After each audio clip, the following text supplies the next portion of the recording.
Hi, this is Miss Litton, and this is my excellent period 4 HBio class. Say hi. Hi. And we are missing several of you today. We are recording, and we're starting at behavioral ecology. So behavioral ecology is looking at why do some organisms do what they do. They must behave that way because it's adapted to them. They're more likely to survive and pass on their genes. It's getting selected for that particular behavior. So on your notes underneath behavioral ecology, the study of how natural selection shapes behavior. The study of how natural selection shapes behavior. Slate, you've got everything for number 1, so can you tell them what it says? Certain, go ahead.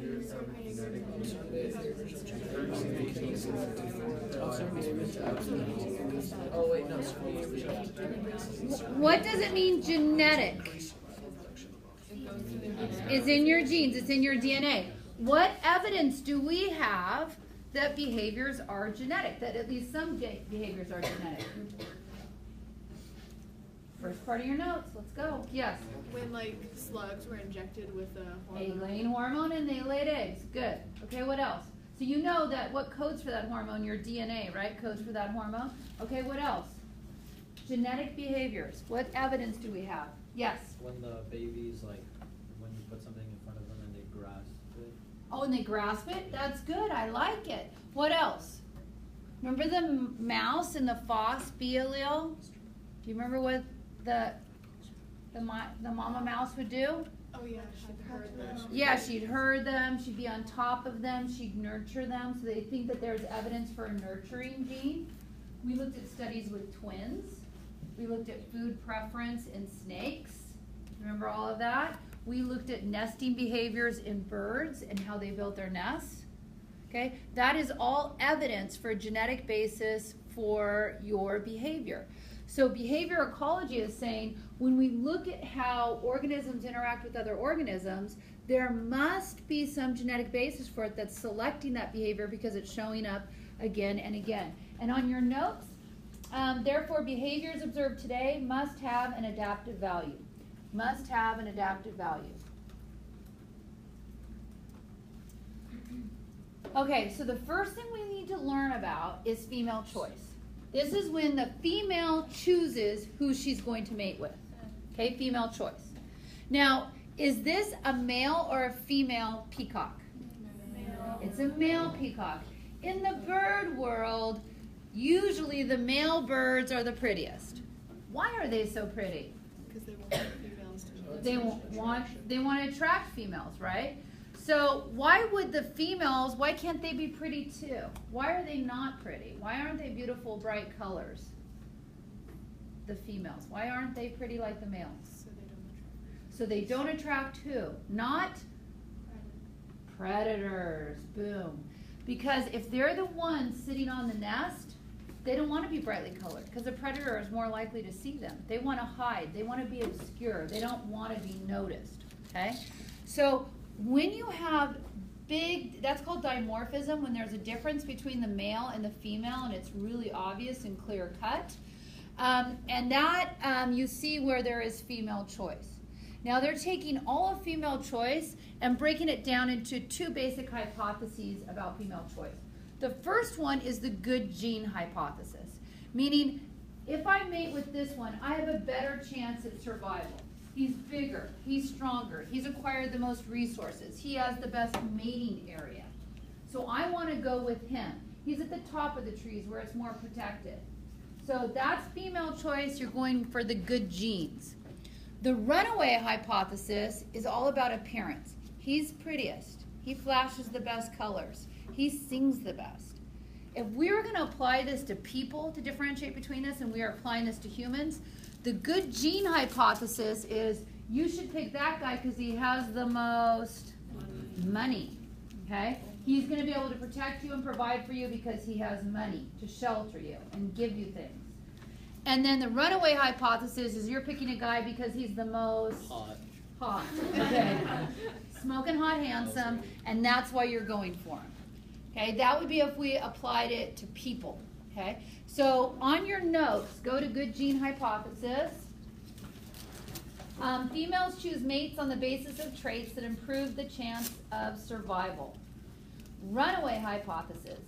Females choose mates on the basis of traits that improve appearance. They're attracted to some exaggerated trait like peacocks. I want to talk to you about that exaggerated trait for a minute. It could be because he's prettier, he just looks good.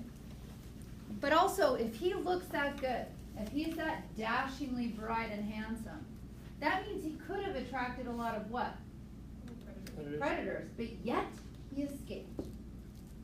So ultimately, it could be like he has good genes because he escaped all those predators, right?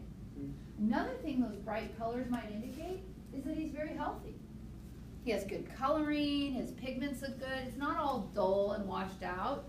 You know, they like how bright it is. It could mean that he doesn't have any parasites and he's healthy. They have studied peacocks especially, and they've done like where they've altered the amount or coloring of the feathers, and it turns out females pick the peacocks where they have the most of these eye spots. This is what does it for female peacocks. If you have a lot of eye spots, then like that's the one they usually choose. And so they flutter them around to draw attention. Male peacocks will like literally go in front of the females and like, oh, look at my eye spots.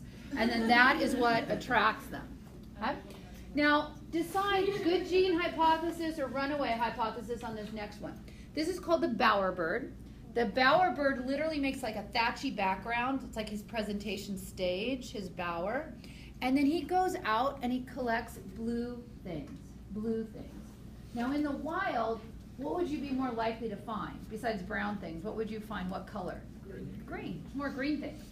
So if you're able to find blue things, that's impressive. He takes his blue things. It could even be a piece of blue like tape, you know, and blue piece of trash. He'll be like put it in front of his bower, and then he calls and he's like, look at my blue things. You know you want me. Look at my blue things. And then she'll inspect it. And if she flies away like, you don't have enough blue things for me, he might go, oh my gosh, I need more blue things. He might fly away and another bowerbird will come and steal his blue things. It's very competitive.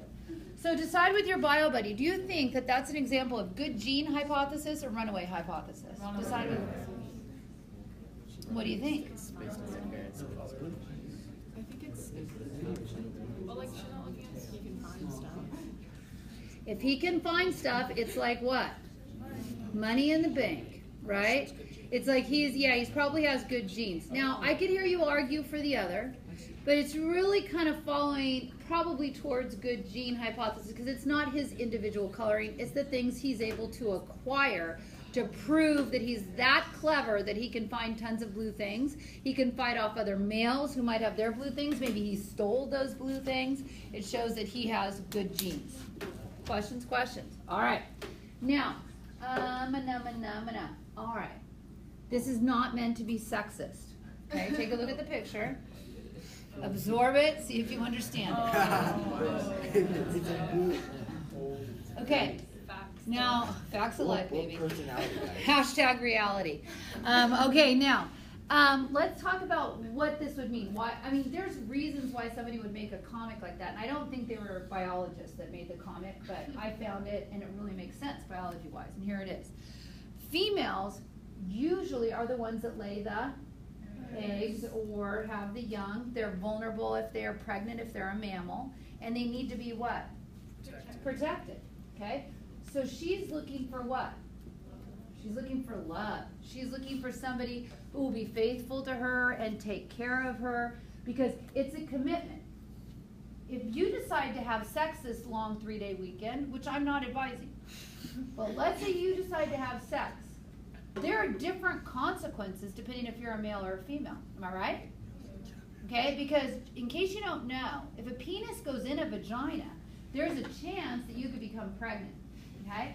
If you haven't learned that yet, I'm teaching you. Okay?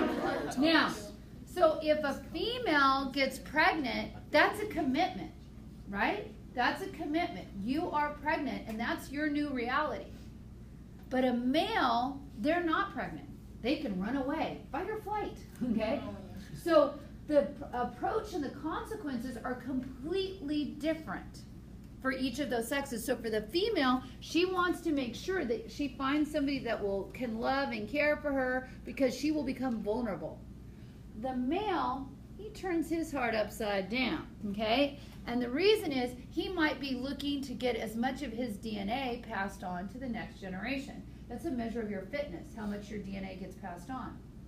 Now, some mating couples will mate for life and be monogamous because that gives them the best odds of passing their genes on by working together to raise that young. People usually go that route, right? Okay? Not always, okay? But there are birds that will mate for literally 20 years. And they meet once a year to have sex and raise their young. And there are other birds, it's hideous, like the male takes care of the chicks, the female lays them, and then she's like, later, I'm out. And then the male takes care of it, and he has to watch the nest and make sure they hatch. Another female, because females are vicious, and females will come over and be like, oh, those are your eggs? Peck, peck, peck, peck, peck. She destroys them all, like little baby birds just about ready to hatch. We're like, and then she'll peck and kill all the little babies and destroy all the eggs and stomp on them too. And then he's like, man, I was in charge of those. And then she will lean over, display, and he's like, okay. And he will immediately have sex. So there are all different strategies. But I'm concerned. Miss Lynn, I don't feel comfortable. There are all different strategies, but by and large, you usually have, think about the lion community. What happens? There's one or two, maybe they're brothers that take care of a whole herd of females, right? And so that would be very typical. He's trying to get his genes passed on to as many as he can. So based on this, let's talk about sexual dimorphism first. Sexual dimorphism is when the males and females look markedly different. And female choice has a lot to do with that, because the female is going to choose the male that looks best to her. I like elephants. So this is obvious. You know about this. This right here, Birds of Paradise, the male is in the back, and he's like this with his wings and like this. And going, and I'll show you a video of that. Okay? Here, he's just larger. He can fight. He can protect her. Okay? Okay, here we have a pheasant. He's trying to look all pretty for her. She's trying to be like, I'm all obscure. Okay, I'm going to pause this. I'm just going to show you. You can watch it at home, too.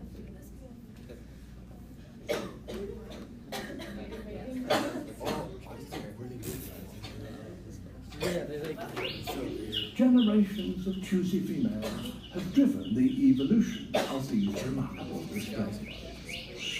The more extravagant the male is, the more likely he will be noticed.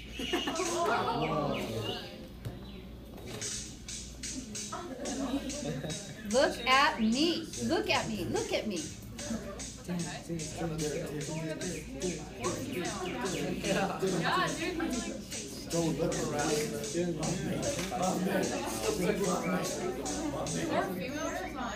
The six-plumed bird displays in his special clearing on the forest. Hey, listen.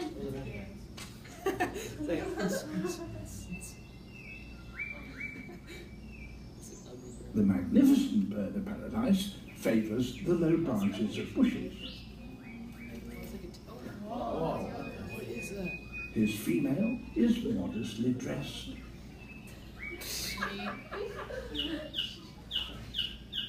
The male has a good set of lungs, but he'll have to do more than flutter his eyelids if he wants to impress her.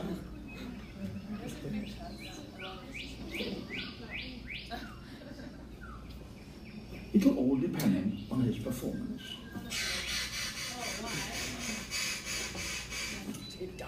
The females may be dull-looking, but they're very picky. And it's time for a really close inspection. So weird. His right side looks fine, but what about his left?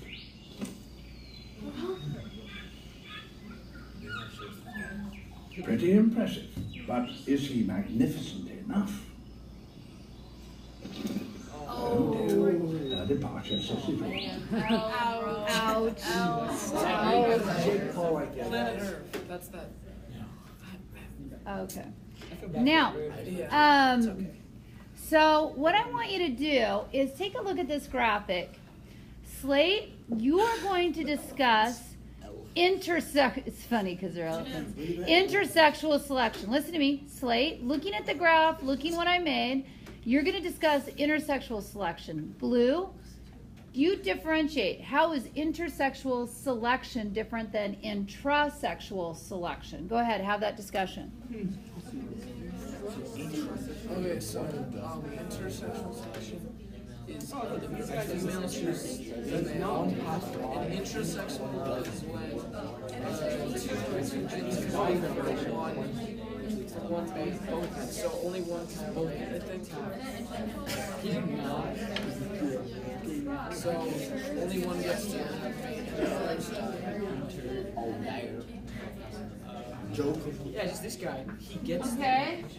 So if you're talking about intersexual selection, this is between Betty and Joe. This is between the female and the male. And she is choosing this male, allowing him to have sex with her, right? I know, it's right there.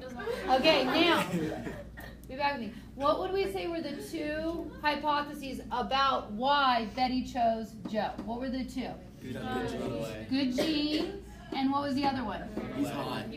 Runaway appearance. He's running away with the traits. Those were the two hypotheses.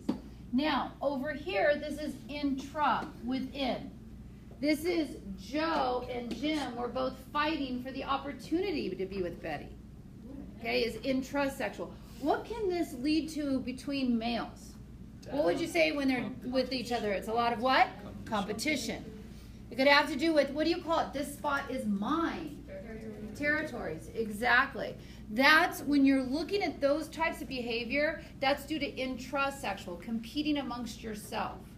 Intersexual is you're trying to say, hey, you female, pick me. I want to be the one who inseminates you.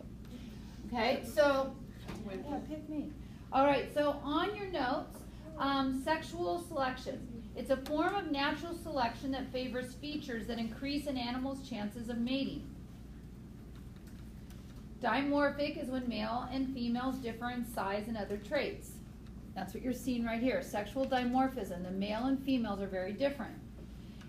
Intersexual, female choice, and this is based on either the good gene or the runaway hypothesis, which can lead to male competition.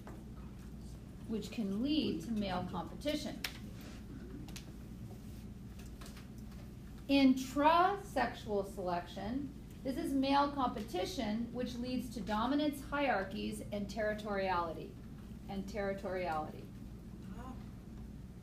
Now, it could be full-on battles, like these guys are like hitting each other with their necks. It could be battles like this. There are also herbivores that do little dance-offs. And they literally go in a circle and shake, and then turn around and go in the other circle and shake. And they just do a few times. And I don't know how they can tell because dance is the same to me, but they'll be like, okay, you were the better dancer. Go ahead, have sex with her. Okay? Yes? Don't like rhinos just stand like 100 feet apart and just paw at the ground? Okay, now let's talk about that. Why is that advantageous not to actually charge and stuff? Yes? Because if you kill one another, then there's less of the population. Right. If you fight so much, okay, like for instance here, if the two of you, if this is number one, let's say, and this is number two, and they fight so much that they're all bloody and gored, then number three is the one who ends up having sex. So you don't want to fight so much that you end up destroying yourselves in your competition. Sometimes, yeah, because you know what he's doing. He's like, yeah, fight. Go ahead, fight. In this one, you might have territory, and instead of constantly battling for it, maybe you sing for it. Maybe you pee all over it. You know, you do something to mark your territory so it's not a constant battle all the time. And when you have this leads to dominance hierarchies. This leads to rankings. You know, I'm ranked number 1, you're ranked number 2. And this usually will result of some sort of confrontation, or it just might be just looking at each other and seeing who can display the most angrily when you do that. Now, do I have anybody who's on the tennis team? No tennis players, okay. So if you're on a tennis team, there are 1, 2, 3 singles and 1, 2, 3 doubles ranking. 1 is the best. And if you want to increase your ranking, let's say you are the number 3 doubles team, but you want to be the number 1 double team, then what do you think you're going to have to do? Win. You challenge. They have challenge matches. Or let's say you're on JV, but you want to be on the varsity team. So you'd say, okay, I've really practiced all summer. I think, or the course of this season, I think I can beat you. So I could challenge somebody on the varsity team, and if I win that match, they lose their position. Maybe somebody lower, they drop down a ranking, and I get to take their spot. So have you heard of the phrase pecking order? Okay, that comes from chickens. And chickens are females, right? Because what's the male? Rooster. Yeah, so rooster usually just have one, and they can fight. They can be super mean. But chickens, it's called a pecking, yes? Roosters don't actually have to make the chickens for the chickens to have eggs. I know. Is that crazy? No, yeah, most of the eggs you eat are unfertilized eggs. And by the way, since we're talking about it and she brought it up, when you want to see a chicken egg, when you crack it, there's the clear part, right, that turns white when you cook it. And then there's the big orange part. That's not the egg. Sitting on top of that yellow disc, that yellow stuff is just food for the baby chicken as it matures inside the egg. Sitting on top of that yellow sphere is a little white disc. Look for it. That's the actual egg. Wait, is it that little Now, thing I'm that not takes- talking about the slimy stuff when you scramble the eggs and it doesn't get in the scramble very good. It's like slimy. Those are suspensory ligaments, and that helps when you turn the egg over. When the female does it when she's sitting on the egg, it keeps the baby in the middle, okay? But you just crack the egg, look on the yellow, okay, and there'll be a tiny little white disc that sits on top of it. That's the actual egg. What we eat is the food for the developing baby. Just like when you eat seeds, when you eat a pistachio or you eat a peanut or a pumpkin seed, that is the baby plant's food source that you're eating. Because seeds are like eggs. It has the nutrients inside for the developing one. Does that make sense? We're eating their food. We're eating the undeveloped baby's food. That's what we're doing. Now, back to this, okay? Pecking order comes from this. When you have a group of hens living in an area and there's food around, alpha female, number 1 female, if she sees you've got some good food over there, she goes, pecks on your head, and you're like, oh, sorry, and you give way because she's alpha female. And she can peck on the top of everyone's head, and they all have to give way. Number 2 can peck on everybody's head except number 1, and so forth. So if you're like at the bottom, if you're number 10 out of 10 chicks, you're like, okay, sorry. And you're constantly having to give way because you're at the bottom of the pecking order. You want to move up in the pecking order, what do you need to do? You need to fight. Okay, you need to have some sort of competition. Now, dominance hierarchies, if you're going to fight, there's a couple things. To being top dog, you usually have to be larger for your confrontations or even appear larger in some way. So you require more food and more calories. To keep that position, you got to eat more. And number 2, you could be in danger. Because if you're a lion and you have to defend all your lionesses for that territory because some other male lions want to come over and have sex with your females and take it over, you could end up getting injured as a result of it. So you have to eat more food and you could get injured. So on your notes, let's go to them. Territoriality and fitness. Territory, a portion of an animal's range that it defends for its exclusive use. Defending that area is called a territoriality. Defending a territory, gibbons sing, cheetahs urinate, fight, dominance displays, and it's usually for resources like food or mates. Food or mates. Has costs, you need energy, you can get hurt, but more likely during reproductive periods.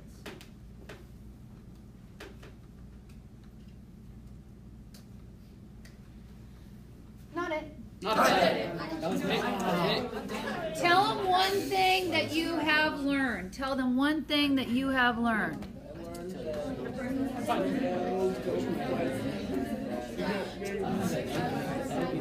Okay, for a second it timed out here, so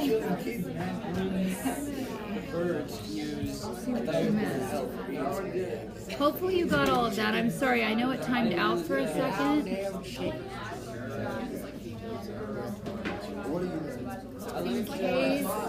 types of. I don't know exactly where it timed out. Ooh. Okay, guys, my Doceri timed out for a second. I don't know why. So really quickly, I'm just gonna run through these really quickly. Okay, so just review as I go through it. Good gene hypothesis, runaway hypothesis. Which one is based on looks? Runaway. Which one is based on this peacock? Runaway. Yeah. Good gene means you could probably provide for me more. Okay, then we talked about sexual selection. It could be adaptive for the female to look for protection in one mate. He's trying to pass on his genes.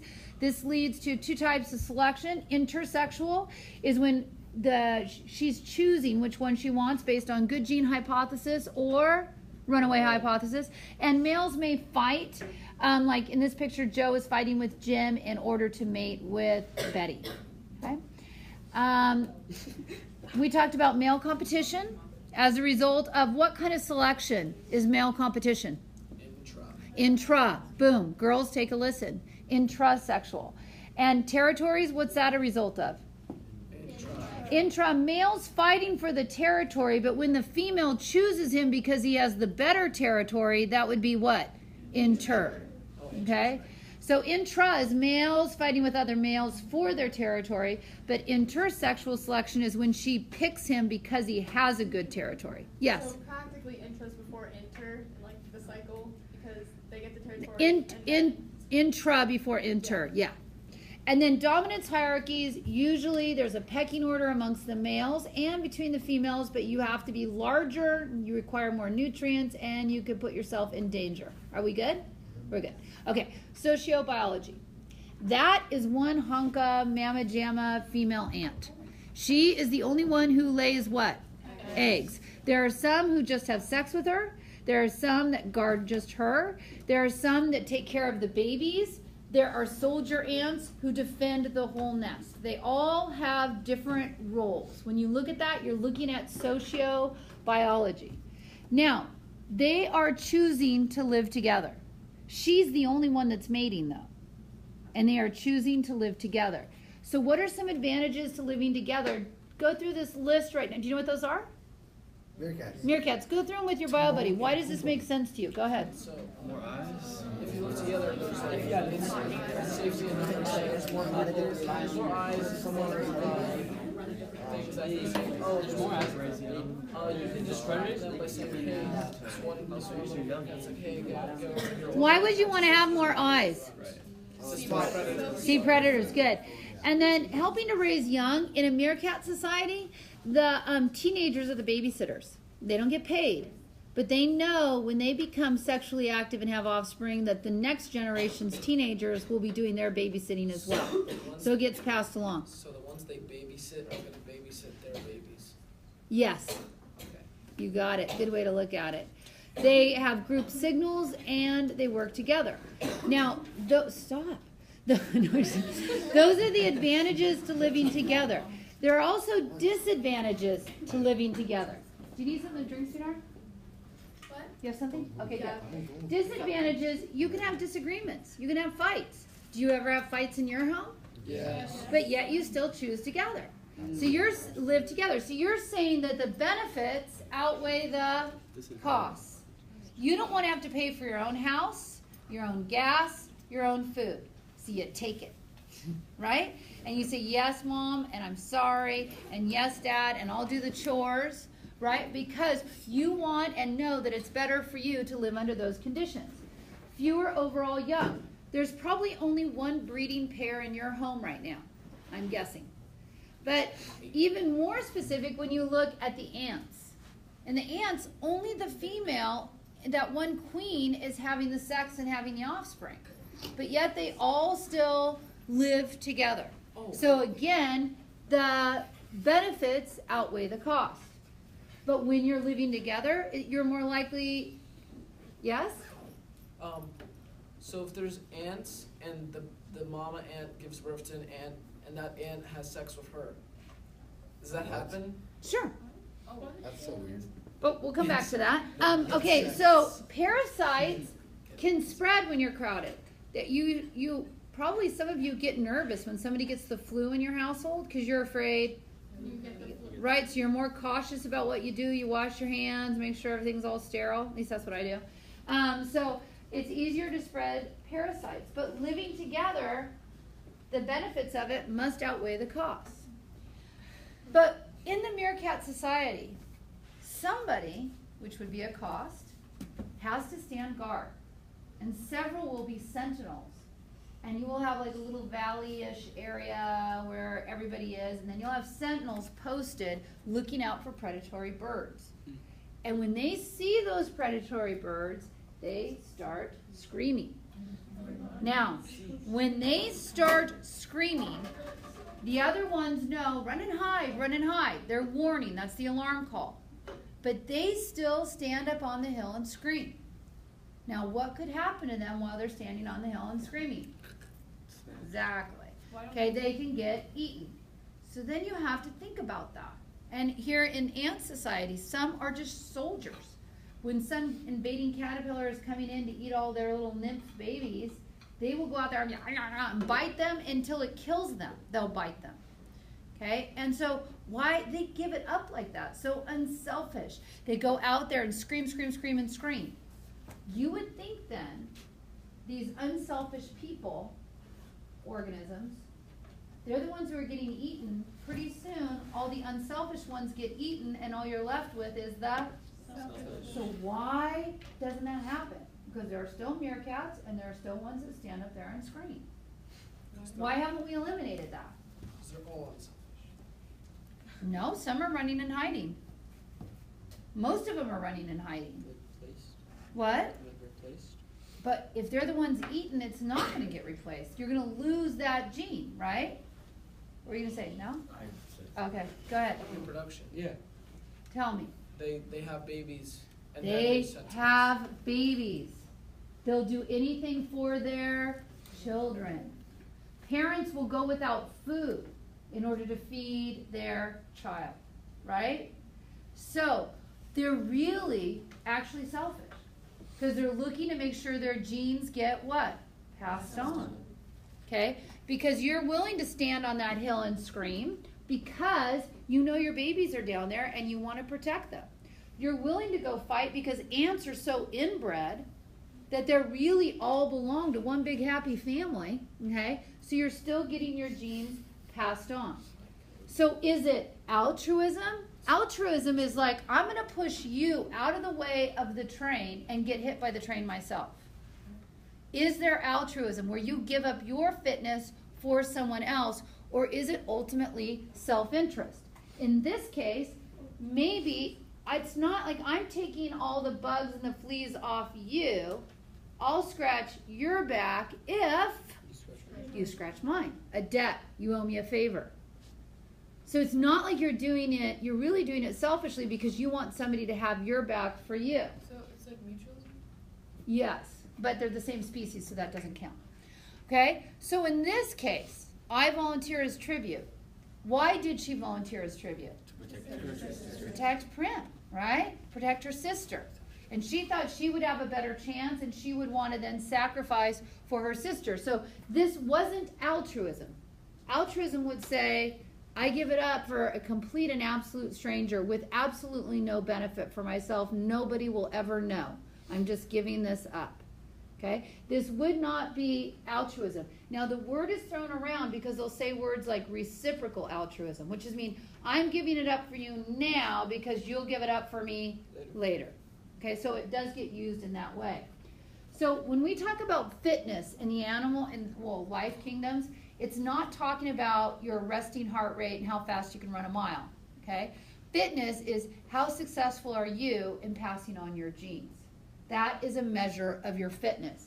And what you're trying to do is, I will fight that shark because I want my baby to survive.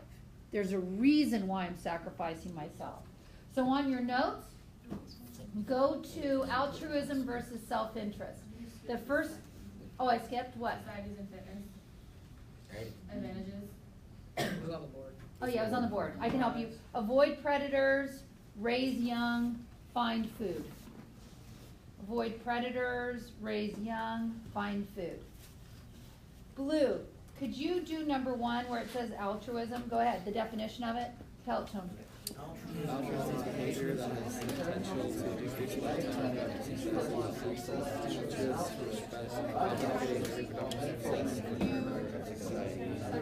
Does it exist? Okay. Okay, and fitness is a measure of your reproductive success. Fitness is a measure of your reproductive success.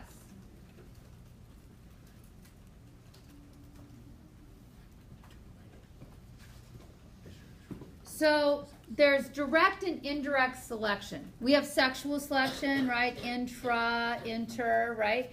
These are all forms of selection. What traits survive and reproduce, right? So direct selection is the individual. It's like I'm trying to make sure I get food and I eat and I survive, and my immediate child. That would be direct selection, that I'm passing on my genes. Indirect selection is when I'm looking out for my relatives. When you are a meerkat standing on the hill, yes, your children are down there, but so are your nephews and your nieces. Okay, and so you're wanting to make sure that your family DNA gets passed on. That is indirect selection. Okay, so for instance, chimps are very inbred in their families.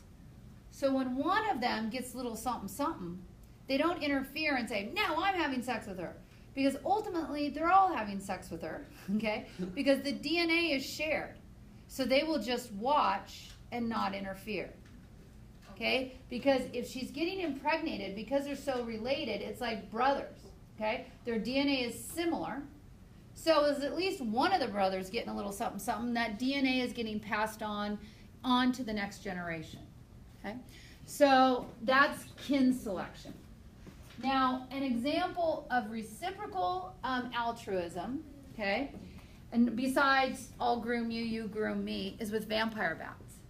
Now, vampire bats live together in their cave-like areas, and then at night they fly out to where herbivores are, and they will go attack that herbivore and like bite them and get them to bleed, and then they drink that blood and lap up that blood as a blood meal. Now, when you fly back, if you went and let's say this herbivore was very feisty and I kept trying to get a blood meal, but it was like moving and kicking and getting me off, and I'm a vampire and I can't get any blood meal, I fly back to our little pod. If I don't get a meal, I'm going to get weak and die. So what I do is I turn to my little bat neighbors and I lick their face. That means I'm really hungry. Can I have some of your dinner? And because we live together in that little group, they should regurgitate some of their blood, and I will drink it from them. And then that way, I'll have enough nutrients to fly out on another night and get my own meal. Bless you. But if I go to my neighbor, I'm so hungry, and they go, no, what? Are you what? What'd you say? I can't hear you. And they ignore you, and you're like, no, I am very hungry. I'm licking your face. And they're like, what?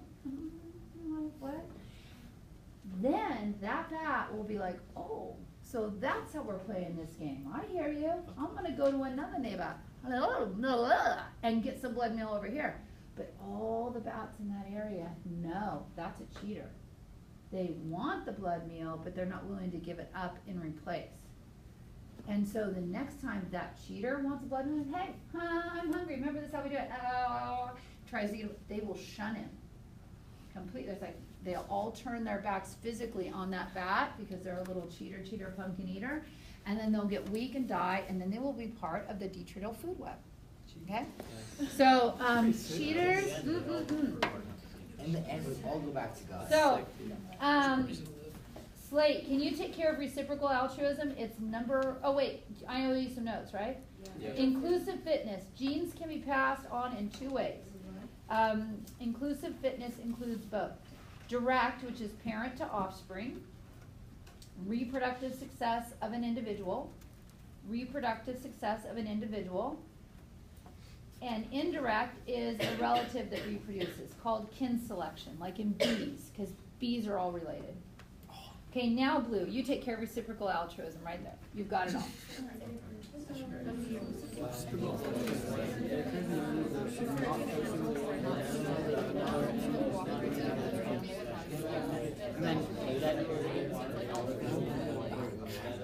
that what they call them bats? Because Okay. Now, I would like you to log in today as your favorite cereal. Oh. Your favorite cereal. Kellogg's Frosted Flakes. Actually, like I like homemade granola. Anything that's You like granola? Cinnamon Toast Crunch. I was reading that and I thought it was like, Kellogg's Frosted Flakes. what? it was like waiting for students to connect. Captain Crunch. Now, my Captain Crunch eaters, it leaves that like film on Yeah, I your like tongue that. after. Yeah. Dude, it's nasty. It's like you want to scrape it off. Yeah. And then your teeth. Yeah. I love that. That was me, Wesley. I've never had it. What's your favorite? Wait, have what? It's so little. I love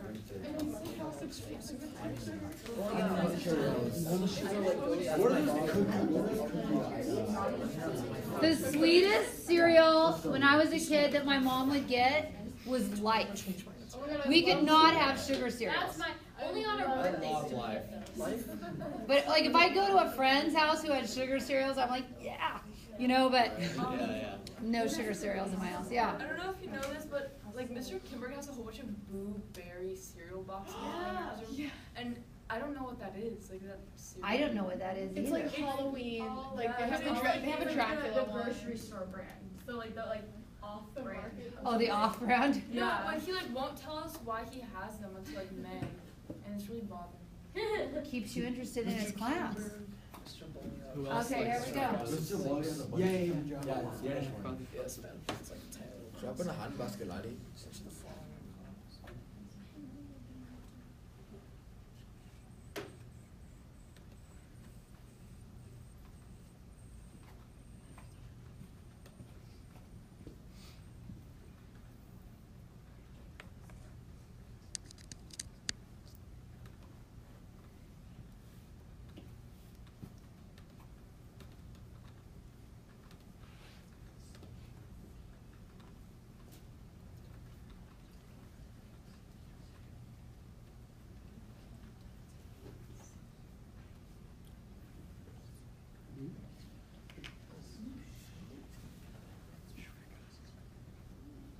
Oh. Franco, what are you doing? Okay, did I say requires more food because they're larger? Yeah, so I see requires more food, requires more food, requires more food. Okay, what was the other thing I said? They have to fight. So Yeah, they have to fight, more prone to injury. Must travel larger, did I say anything about traveling larger distances? No. Did I say must care for the young? No. I have, he's more prone to injury, no. And this is super no. Okay? Check with your bio buddy, see if they got it right, or did they struggle? Were they part of the 13? You were part of the 13. I was part of the 13. Be proud, 13. 13 is my favorite number. 13's a good number. 13's a plus. All right, this is our last set of notes for this first unit. Because after this, all we have left is labations, okay? So this is our last set of notes, so make sure you get this down. When's the unit test? How would you find that out? On the calendar. Thank you. Next week. All right, now, if you take a look at this, this is saying part of the behaviors we have is due to what's getting communicated to us. Like, turn towards your bio buddy and communicate to them without using words. I'm seriously disappointed in you. See if you can get a face that says that. Now, was that disappointed or disgusted? Or did they look angry? Right? So, the kind of communication you are doing right now would be called visual communication.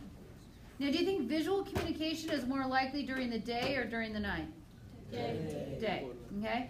Now, do a day because you can see it, right? If I say to you, I'm seriously disappointed in you, what kind of communication would that be? Verbal or auditory. Now, could I do it visually? Could I match a visual with an auditory? Yeah, because I could be like, I am seriously disappointed in you, right? So I'm adding a little emphasis there.